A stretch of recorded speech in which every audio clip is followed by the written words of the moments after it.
In the mid-1980s, a music producer named Morris Starr was looking to recreate the success he had with New Edition, but this time, with a white pop group. Enter a Boston teenager named Donnie Wahlberg, who became the nucleus of what would soon evolve into one of the biggest boy bands in history. Donnie helped recruit his younger brother Mark, neighborhood friend Danny Wood, and fellow schoolmates Jordan and Jonathan Knight. Mark left early on, but Starr replaced him with the youngest member, Joey McIntyre, sealing the group's lineup. They called themselves New Kids on the Block, inspired by a rap song Donnie had written. At first, they struggled to gain attention. Their self-titled debut album in 1986 barely made a ripple. But Starr believed in them, working tirelessly to shape their look, refine their sound, and craft radio-friendly tracks that mixed pop, R&B, and just enough teenage charm to set hearts racing. Little did anyone know, they were about to explode. It was the 1988 album Hangin' Tough that launched New Kids on the Block into pop superstardom. With slick production, polished choreography, and irresistible hooks, songs like Please Don't Go Girl, You Got It, The Right Stuff, and I'll Be Loving You Forever stormed the charts. Their videos were on constant rotation on MTV, and fans, especially teenage girls, went wild. NKOTB wasn't just a boy band, they became a cultural phenomenon. They sold out arenas, inspired merchandise from dolls to lunchboxes, and ushered in a new era of fan hysteria not seen since the Beatles. With charisma and catchy tunes, they became the blueprint for the modern boy band. And behind the scenes, they stayed grounded, brothers and best friends navigating sudden stardom. By 1989, New Kids on the Block were on top of the world.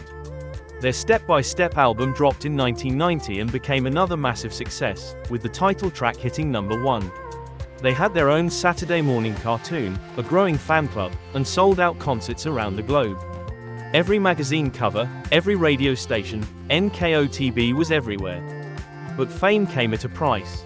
The boys were still young, juggling grueling tour schedules with the pressures of being global superstars. Paparazzi followed their every move.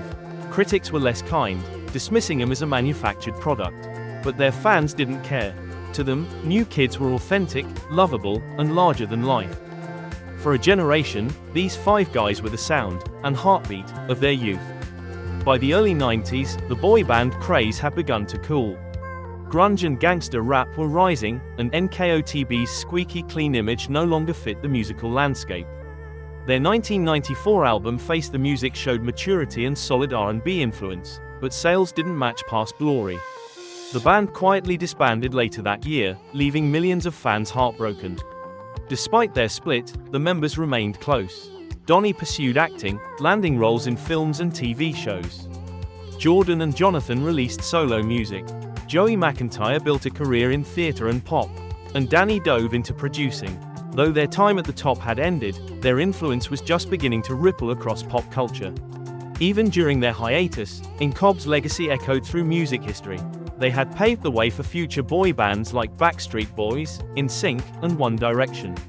Their formula, danceable tracks, tight harmonies, and synchronized choreography, became the gold standard. Fan clubs stayed active. Their songs found new life in karaoke bars and 80s nostalgia playlists. And for fans, NKOTB was more than a group. They were memories of posters on bedroom walls, screaming at concerts, and believing in love at first sight. Their mark on pop culture was undeniable, and whispers of a reunion grew louder with each passing year. In 2008, after 14 years apart, the unthinkable happened. New Kids on the Block reunited. They released The Block, featuring collaborations with Ne-Yo and Lady Gaga, and it debuted at #2 on the Billboard charts. Fans, now adults, welcomed them back with open arms, and so did a new generation.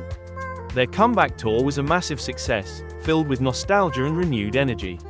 More than a reunion, it was a reinvention. NKOTB began doing themed cruises, surprise performances, and collaborations with other 90s acts. In 2011, they teamed up with the Backstreet Boys for a supergroup tour called NKOTB-SB, proving their staying power in a constantly evolving industry. The boys from Boston were officially legends. Today, New Kids on the Block continues to tour, record music, and connect with fans around the world. Joey McIntyre has pursued a successful acting and Broadway career. Donnie Wahlberg stars on Blue Bloods and co-owns the Wahlburgers restaurant chain with his brothers.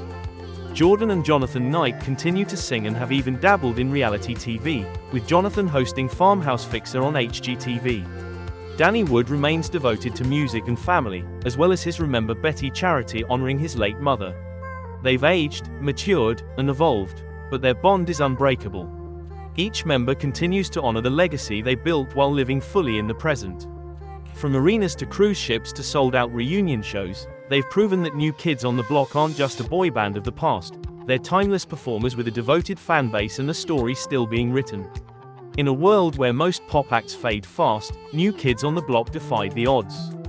They rose, fell, and came back stronger than ever. Their music defined a generation. Their resilience inspired millions. And through it all, they never forgot where they came from, or who they were doing it for.